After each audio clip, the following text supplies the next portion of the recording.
Адыгеяда 2015 жылдың күзінде 12 жасар бала жоғалып кетті. Ол сандырақұлақтар жинау үшін орманға барды. Сол кезде алғашқы қар жауып қойған болатын. Сандырақұлақты іздеумен қызығып кеткен бала төбешікті байқамай төмен қарай құлап кетті. Жоғарыға шығу мүмкін емес еді. Ол ұзақ уақыт бойы сусызданып, әбден қалжырағанын сезініп, талдардың арасында адасып жүрді. Оның жүрегі қатты соғып, қолдары мен аяқтары жаурап қатып қалды. Ол ақыры жоғалғанын түсінді. Қорқыныш пен терең үмітсіздікке толған болатын.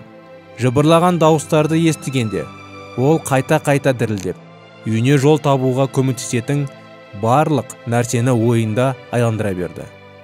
Ол әкесінің бір кездері бір жерде адасып, құтқарылуға тырысқан адамдар туралы айтқан барлық әңгімелерін еске алды.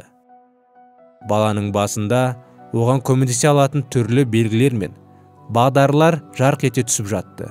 Ол айналадағы дыбыстарды мұқият тыңдап, олардың арасында көлік жолдың немесе өзеннің шуын естігісі келіп, электр сымдарын көруге үміттеніп, ағаштардың шыңдарына қарап жүрді.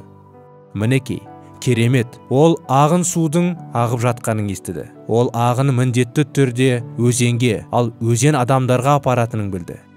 Нәтижесінде солай болды. Өзен бойында еріктілер тобы жүрген еді. Солар баланы тапты. Ол құтқарылды. Біз осы бала сияқты әлі де адасып құтқарылуды күтеміз. Бірақ көп нәрсе құтқарушының жақында бізге келетінін көрсетеді.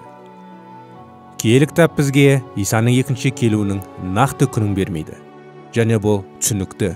Өйткені иеміздің оралу уақыты туралы ескертілген адамдардың қалай өмір сүретіні туралы суретті елестету оңай.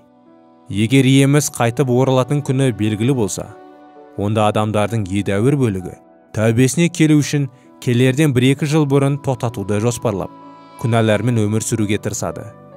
Егер келу алыстағы уақытта жоспарланған болса, онда көптеген адамдар өкінуді қарттыққа кейінге қалдырар еді. Осылайша өмірлердің көп бөлігін адамдар саналы күнәмен өмір сүретін еді. Күнәларын өмірдің соңында түзетуге үміттеніп. Сондықтан Құдай Мәсіхтің екінші рет келуін адамдардан жасырды.